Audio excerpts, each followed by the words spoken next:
Hey everyone, and welcome back to Country Music Made Me. Thank you so much for joining us once again. We appreciate it. Please make sure you are liking, sharing, following, subscribing to us on whatever streaming service you are listening on. Leave us a review, a rating, tell your friends, your family, your neighbors to come on over and have a listen. That support is huge each and every week. Today we are sitting down with Nate Haller. Now he's fairly new to the Canadian country music scene as a solo artist. But he is not new to the scene as a musician. For the past 10 years, he has been playing guitar for well-known acts like Kira Isabella and the Reklaws. But he is now ready to step into the spotlight as a solo act, and his debut single last year, Lightning in a Bottle, has shown exactly what he's capable of, as it is doing great things at Canadian radio. So please enjoy our conversation with Nate Haller.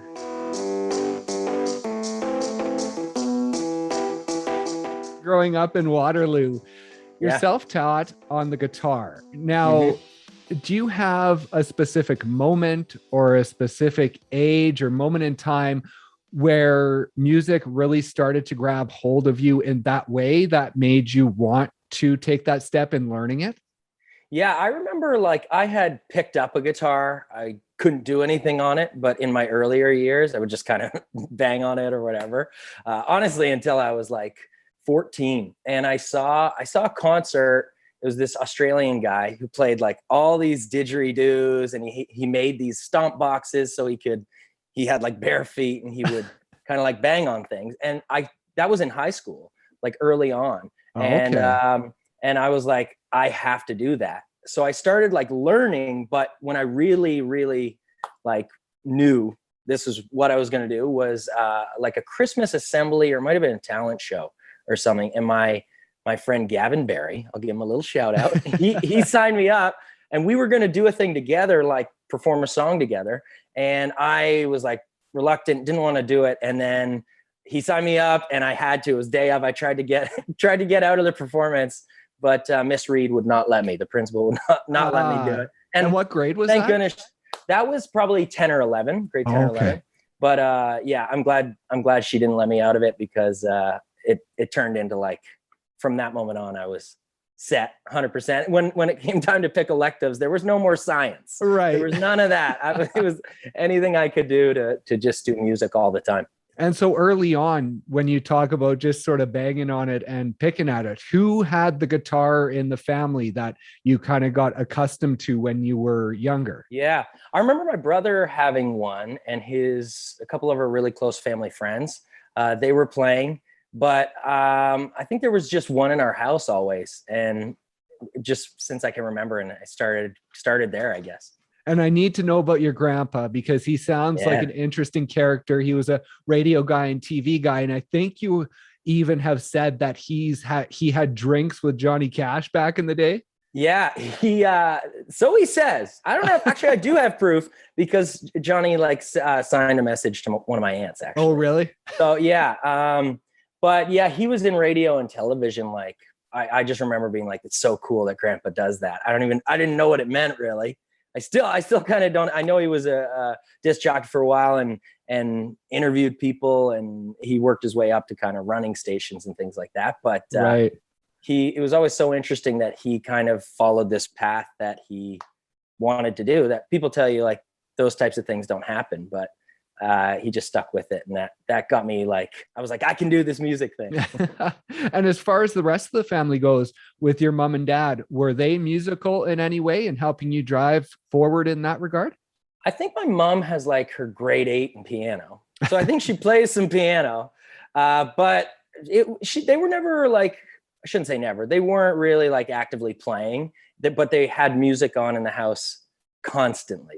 They're from Timmins, so right, way up north, Ontario, and that's where Shania's from. So they would always have Shania on, and I think they used to play tennis with her or something. So really? I think it was just a cool thing that they thought, and they were always playing that and old rock and things. So many musical connections in your family. Know. I just had to do it. I took the heat and went for it. You know? And so you talk about your parents playing music.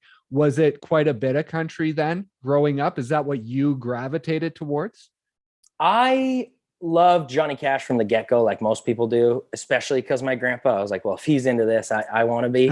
So I would try to learn all the lyrics to, like, you know, I've Been Everywhere and all those things that you hear him do. So that was always around. Again, it was a lot of like that pop country, like Shania. That was kind of when I was born, that was around. And old rock. My mom listened to Led Zeppelin and all that stuff. It was a lot of the hits, honestly, but there was definitely country in the mix. And what about your voice? You talk about guitar being sort of maybe in middle school, high school. As far as your voice, when did you start to find that and enjoy singing and realizing you were good at it? Yeah, it was a lot of just trial and error. Like I remember not being able to play and sing at the same time for so long. It felt like 2 years of me, like the timing, it was like this thing, you know, like when you're trying to, I still can't do that. but I remember just over and over, like for hours, I would try to do that. And I remember once I could like sing a song, it was terrible, but I would, I was trying to sing higher then because my voice started kind of lower, or at least my singing voice when I was learning. So I remember being like, who sings high? And I was like, Justin Bieber. so he had that like one-time song out around that time, like his first song ever.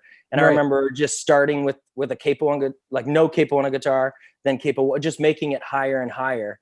And I would learn it in one key and then learn it a little bit higher and a little bit higher. I probably did that for like, honestly, a year. Wow. I wish it was a little, I mean, I love the Biebs, but I wish that song was a little bit cooler, that story, but yeah. What are you gonna do? I think he's incredible, like his stuff now, but yeah. Are you totally self-taught in the singing area? Like, did you have natural talent there, or is it a lot of being self-taught and just working at it? It's a lot of being self-taught. Now I do like vocal warm-ups and things. I've had a few vocal coaches and one that helps me now, Tamara Vitti. She's amazing. And I that's more just to maintain, because I have a lot of rasp in my voice, and you have to work on it like anything. You got to kind of build your chops and make sure you can do it. So I do a lot of warming up and things like that. But for the majority of the first part of my career, it was just self-taught, you know, and playing at bars till like 3 and having to sing night after night. Right. Before we get to the bars, I want to hear the story of your first guitar and how you were able to buy that guitar from rummaging around the dump. Oh yeah. I would love going to the dump, especially at my cottage. Cause at my cottage, there were bears that were at the dump. Right. It was back in the days when it was a dump was just like a piece of land that had like, there was no organization. Yeah. It was just a pile of garbage and bears and seagulls. So we would go and I would like try to do anything to like get a bike that I like was missing a chain and wheels, and find things like wheels to put on it so I could like work my way up to a guitar. Or I wanted a dirt bike too, and I did the same thing with that at one point. It was weird. I was just trying to wheel and deal from no pun intended. Yeah, from an early age. Well, that's not a bad skill to have. Yeah, that's right. And so let's talk about playing those bars. When did that start for you? You talk about that talent show in school, and then was it soon after you graduated or while you were still in school that you started to play more out to people? Yeah, I would go to open mics all the time. That's how it started. And I still, before COVID, I was still going to open mics all the time, just trying, because I'm like trying to write a lot. So I would just go to open mics by myself or with a friend or whatever, and just try those songs out. So that's what I was doing back then. More with covers back then. Right. Because you got to give the people what they want at bars. Otherwise, I learned quickly it did not go over well. Right. Yeah. But yeah, so I would do that and spent a lot of time doing that. And then I would do corporate gigs because for whatever reason I played at one insurance company Christmas party in Waterloo. And I guess all the other insurance companies heard about it because I did a tour. I did an insurance company tour. Really? Yeah, just me and my a guy I play music with called Riley. So we did that for a while. But there was a lot of bars and corporate events, and any chance I could, I would play. So what was that time in your life like? Was that you knowing that you wanted to pursue a career in music, or was that you filling time to figure it out? It was a little bit, it was me trying to pursue an actual career.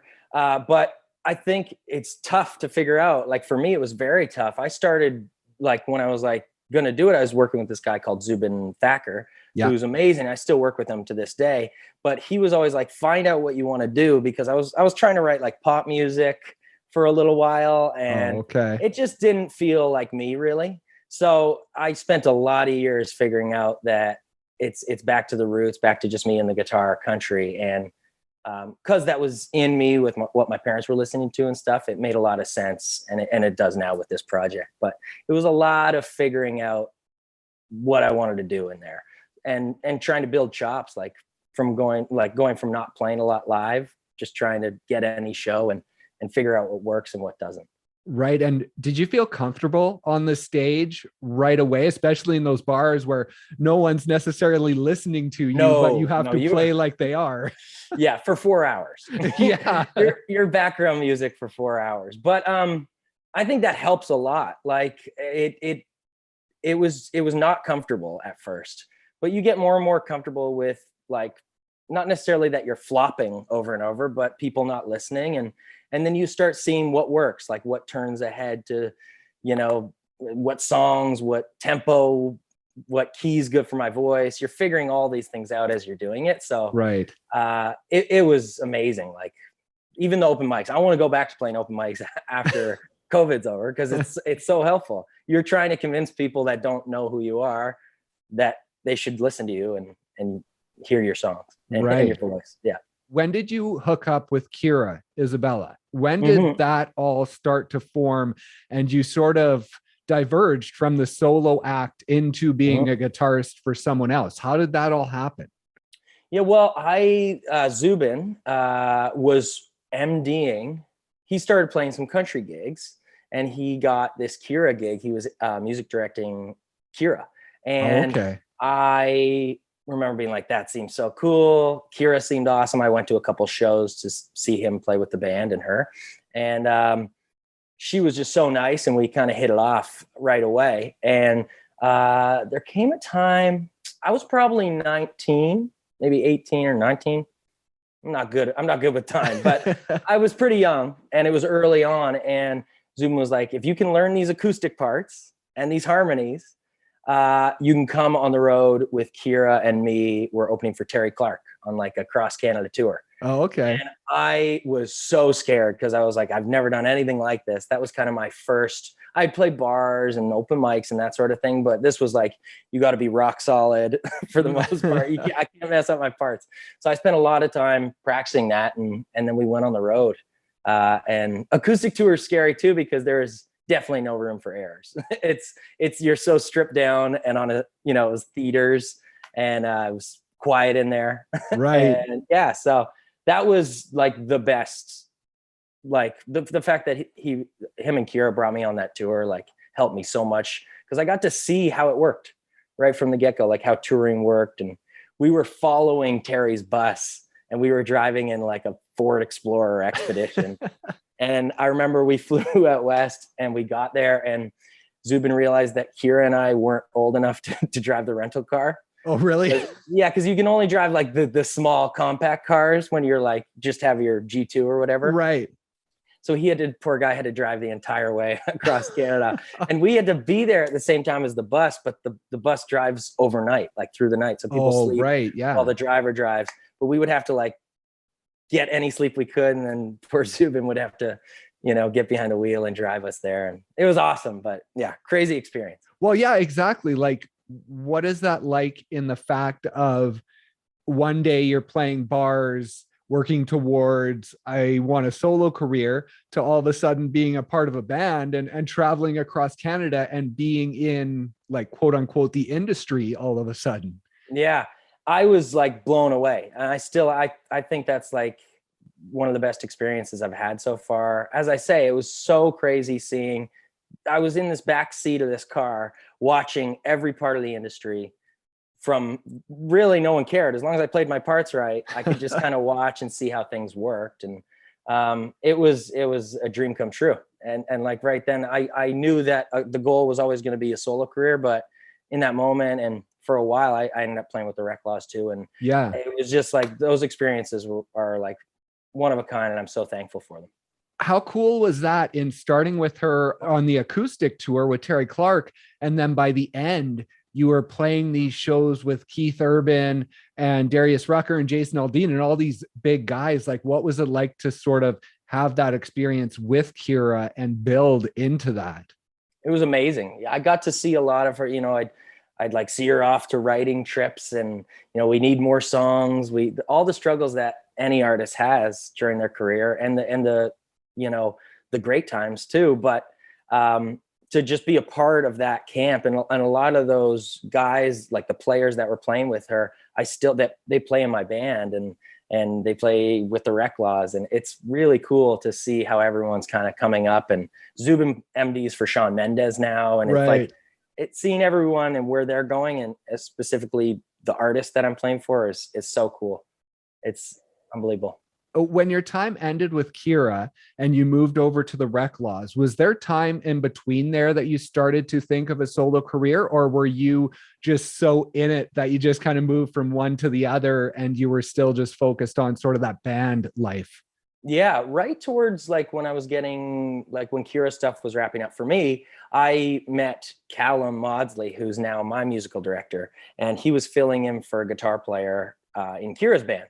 And I knew in my head I wanted to do a solo career. Wasn't saying much about it. I was just kind of trying to write and do whatever I could.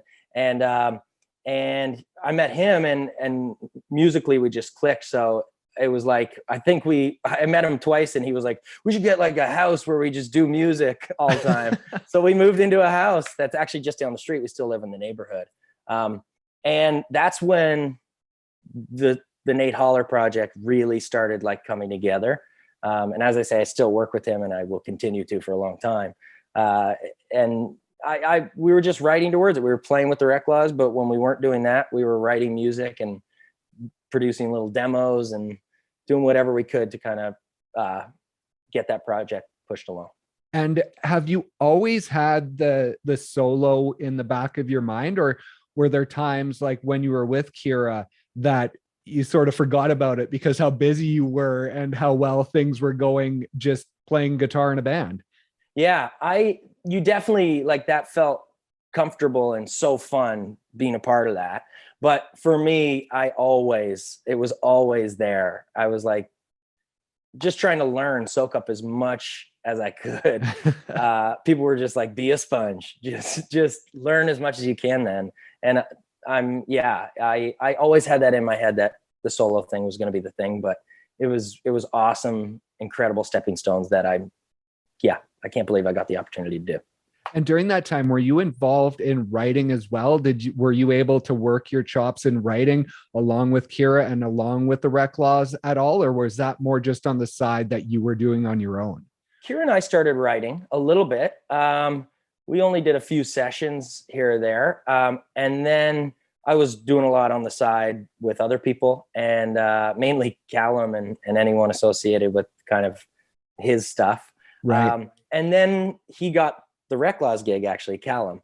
And that's when that kind of stuff happened. And we write together still, like, quite a bit. So, and I hope we continue to do that, because we have some stuff that's going to come out soon that they're writers on as well. So. Oh, nice. Yeah.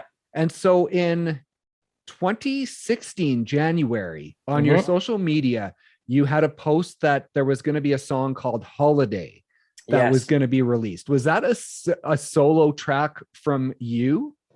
Yeah, that was stuff I was doing with Zubin, and he was very much in the pop world at that time, and still is. Obviously, but we were just trying some things out, and that had a lot more. We had done some other stuff that really no one heard, that was way more electronic sounding. And this had some acoustic guitars, and it was kind of the first time we went back to that. So, it didn't end up being the exact vibe I was going for. At the time, I was really excited by it, and I still love that song, but it wasn't like I didn't know myself at that point. So it was cool, but it wasn't exactly what I wanted to be doing. Right. It was a stepping stone to kind of the more organic, and thinking maybe that's something that I should follow, instead of like synths. Right. So was country music always going to be what the solo career was, or did that sort of ebb and flow as you went along as to what that was going to look like? It was a lot of just trial and error. Like, this pop thing's not working. Why is it? It's because I didn't grow up. It just wasn't me. Right. I love that stuff, but it didn't come naturally to me. What came naturally, I found out, is like holding my acoustic guitar and writing songs and like telling stories. That's what's so cool about country music. So, yeah, I think it was a lot of just like, oh, that didn't work. That people didn't get that. Okay, back to the drawing board, and kind of went right back to my roots where it all started. Just me and the guitar. Yeah. And in 2018, Yep. you hit the stage for the Boots and Hearts Emerging Artist Showcase. Now, how did that come about? Because it seems like it's out of the blue. And did you have your own material that you were playing during that contest? Yeah, I had a bunch of songs that I think a couple of them I haven't played live much, like as the Nate Holler project, but I think a couple of the songs we had already partially written back then that we still play today. Oh, So okay. there was a lot of music that Callum and I in our little home studio had written, or me and Stu and Jen wrote a lot of stuff, and we were just playing that at that time. And I just shot a little video and submitted it. Didn't think about it for a while, and then it was a really cool experience. Yeah, talk about that. What was it like hitting the stage on that big of a stage, really, for the first time as a solo act all of a sudden after doing that band thing for so long? What was that feeling like for you? It was awesome. It was a little scary because I didn't have a lot of the other pieces worked out. I didn't have my band fully kind of locked in. I had to figure that out. I had never played with like, the full thing before. That was like, do it with, I don't know. It felt way different. The scale was much bigger. Right. So I had to figure some things out. And even then it wasn't fully the band was great. It's all still guys I play with, but it just wasn't, all of the songs weren't totally there in my mind. And it felt a little pieced together. Right. Whereas now it feels like I'm focused on what it is that I want to do. And, but it was a really cool experience. Very scary, but a lot of fun. And so you made it into the top 7. And when that was over, was that a spark that at that point you said, I'm going to move to a solo career? Or did it still take a few months after that to realize now's the time I want to take this step?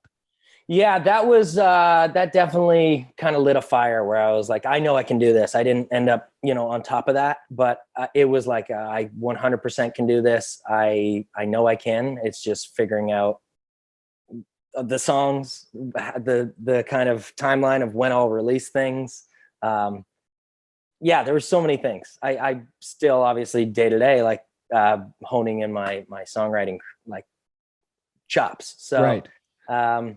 Yeah, it wasn't fully there then, but I think we're getting closer and closer. And yeah, I'm so excited to get back to live shows. Like there's a light now. So we got to do the Calgary Stampede and some other exciting stuff. The Bud Stage shows coming up. So it's going to be fun playing all the new songs for people that have been in the works for so many years. And through 2019, like, did you build a team around you in preparation for releasing a single in 2020? Or has this process really just been you and those guys that you've mentioned that you've known, since the beginning that you're still working with?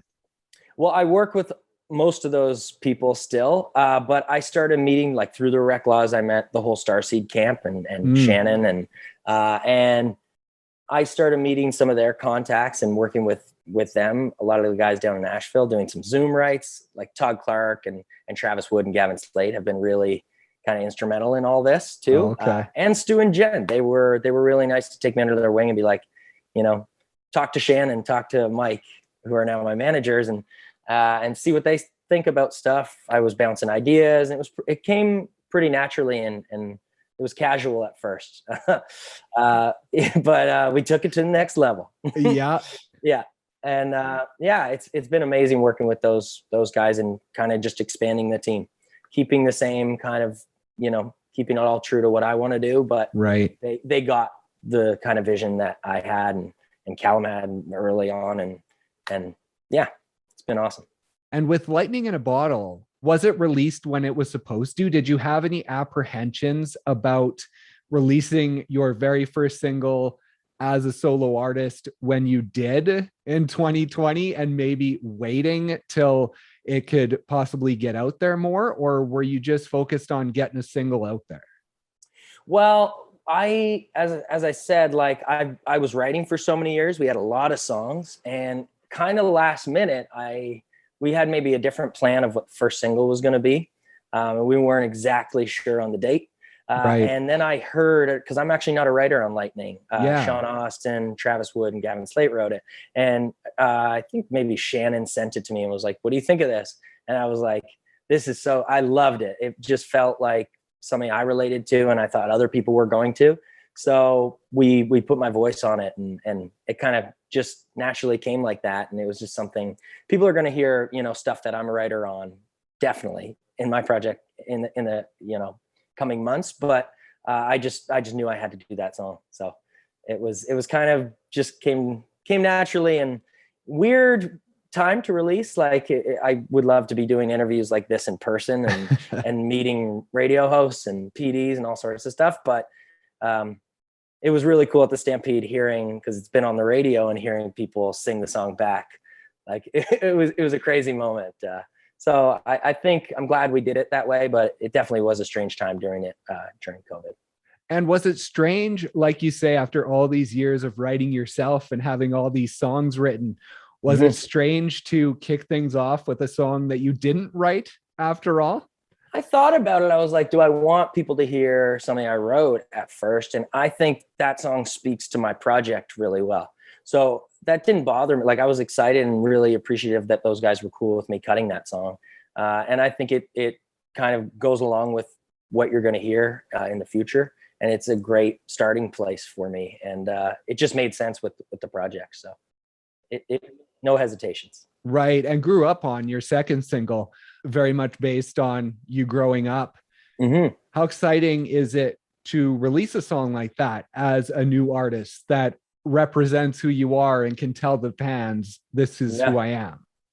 It was awesome. That was actually the first song I wrote with Todd, Travis, and Gavin, and we wrote it over Zoom. So I was really nervous because those guys are awesome, and I was like, just come in with okay ideas and blah blah blah.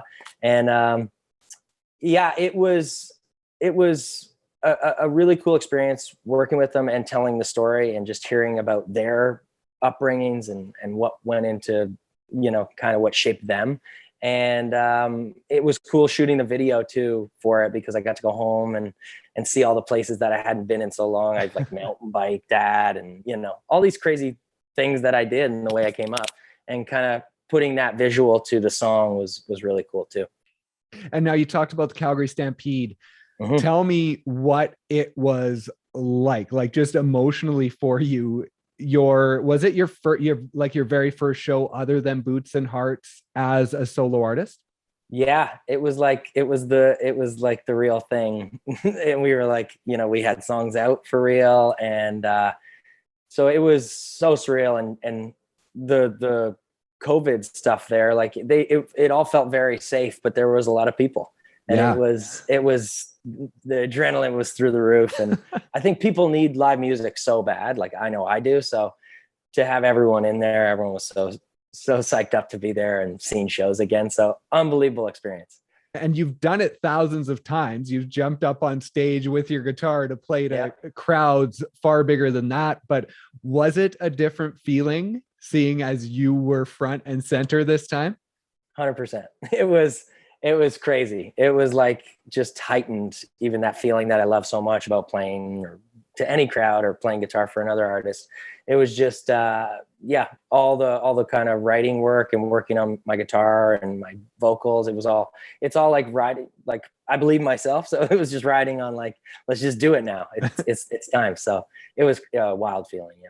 And there's got to be nerves, even though Lightning in a Bottle is doing huge things on radio. You never know when you're singing it if people are going to sing it back, or what the response is ultimately going to be when you get out to that live show. So Yeah. when you played that song at the Stampede, what was it like? Yeah, well, it closed. It was the last song I played, so it was insane because it's been just kind of, people have been hearing it on playlists or radio, and to hear, that many people sing it back out of essentially seeing no more than 4 people before that that were all my friends in my Right. house. So it was mind blowing, and like I was like right back into it though, and can't wait for more. And how much confidence does it give you in the fact that you released your music during COVID and the response that it's had without even getting out there to play it and promote it? And how much more it can sort of skyrocket now that you are able to get out there a bit and promote yourself and get yourself out there. Yeah, it gives me a lot of confidence, but I'm also just so appreciative of like country radio and anyone who's helped me get on playlists and things like that. Like those things go like so far. So now I just want to make sure like my live show holds up, and now that I'm going to actually be able to get there and slap fives with people in the front row and see the people is going to be unreal. So I'm going to really make sure my live show is as tight as possible. And hopefully they'll be just as receptive for coming singles and releases. And with those coming singles, do you have to make sure that expectations are sort of tempered because of the success that Lightning in a Bottle has had? Do you have to make sure you're not going into every release thinking that every single is going to have that success? Yeah, I try not to think too much about where it might land on a chart or anything. Obviously that really excites me, and I'm blown away when that happens, but I just want to make sure it's the songs we're releasing are true to me, and that I think people are going to react to it, because all of my favorite artists, I believe what they're saying. I believe, some songs might be crazy and out there or whatever, but for some reason fans see through the BS, I think. Yeah. Is basically what I'm saying. So I want to just, from song to song, make sure I'm proud of what I'm putting out. And I think hopefully people will see that and enjoy it. And so what is it like recording a song like Lightning in a Bottle when you've written for yourself for so long, and then you have this song that's given to you? Do you have to make sure that when you're in the recording studio, you're really paying attention to making it your own and making people feel how much it means to you? Yeah, I mean, I think just from the fact that I reacted so positively to it and I felt something, it was a lot of listening to it over and over and trying to get, figure out where I'm going to put inflections on words and how I'm going to do it. And Todd, my producer, really helps, and Travis and Gavin, they're so helpful with that kind of stuff when recording, is like, really feel what I'm saying and do it justice, like when it's something I didn't write on. But I think just the fact that I was connecting to it really helped right off the bat. That's really interesting to talk about, like you say, the inflections and where it goes. And I don't know if people understand that. I think a lot of the times people on the outside just think that the artist goes into the booths and just sings their part and then it's done. But there is a lot of work there, right? To make sure that you're putting the proper emotion into the song. Mm-hmm. I think it's a lot of just feeling it in general, but then actually thinking about it, like you're saying, like thinking about like, okay, this is actually what I'm saying, because a lot of times, like it'll take a while to write some of these. This one's not a good example of that, but for Grew Up On and things, like I'm singing in a certain way and it doesn't really make sense if you hear the words. So, and when you're doing it for hours on end, trying to, change lyrics and switch things and put this word here, you start not thinking about what you're doing as much with the actual singing of the words. Right. I find, and keeping the melodies right and true to how you write them on the day you write them, and tweaking them if they need it and things like that. So a lot goes into it, but yeah, it's a strange process. And it's made even stranger by COVID. And I know you've been working with Todd Clark down in Nashville, and that is basically all online. When he's producing the stuff, you're just basically watching it on your phone. And so what has that process been like in getting the new music going and creating a release schedule for it? Yeah, I mean, there's been a lot. There's this crazy program called Audio Movers that allows basically me to hear Todd work on production in real time. So I'm texting him and listening to him work, and he can listen to me sing things in real time as well. So having like a little home studio and Callum around to help me capture it properly, and Todd helping, and Gavin and Trav has been like unbelievable. It's so strange. It's crazy what technology can do, though. Like the fact that he can be in Nashville and, press a button and I can hear what he's working on there. It's wild. And so what does the future hold? Do you have a release schedule for more music later this year? There's going to be more music for sure. I don't have an exact date. We're still trying to figure everything out and plan it, but it's going to be sooner rather than later. I can say that. And you are playing, you mentioned, is in September with Dean Brody, the Reklaws, Jade Eagleson. So in those live shows, do you have some music that you're previewing that people are going to hear in future releases? Absolutely. They're going to hear a lot of the new stuff, and that's insane. Tickets are on sale, and it's close to my hometown. So right. I'm going to have some friends and family there, and I think it's going to be a crazy night. That's got to be pretty big, playing with those, well, especially Dean Brody, like one of the top guys in Canadian country. Like it's got to be a pretty cool feeling this early on to be sharing a stage with people like that. Yeah, I'm so thankful they're having me on that show, and it's going to be wild because Reklaws are on. A lot of my friends are just going to be around playing music. Dean's been really nice to me, and it's going to be wild. As I say, my parents will be there, and it's going to be cool. I can't wait. And over the past year, like you talk about your friends being there, you live with Stu from the Reklaws, and like I say, you're still buddies with a lot of the guys you came up with. And so what have those relationships meant for you over the past year in just helping support you and guide you and make sure that you're sort of not going crazy in managing all of this?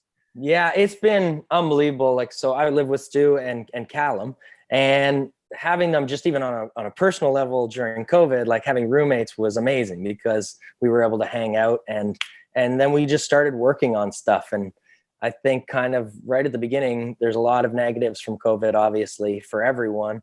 But this was a bit of a silver lining for me to have them here and to be able to work on music with them day to day when we're locked down. It was a really cool experience. So crazy because we didn't know what was going on. No one did, but really, really lucky that we were able to work and create while all this was going on. That's awesome. Well, congratulations on the success already that you've been able to achieve, and with the show coming up, and hopefully over the next few months, we'll have more shows popping up. And then I don't know, maybe early next year, we'll see a full Canadian tour, hopefully. That would be unbelievable. And I can't wait to get out and press the palms and see the people, so, but appreciate you chatting with me today.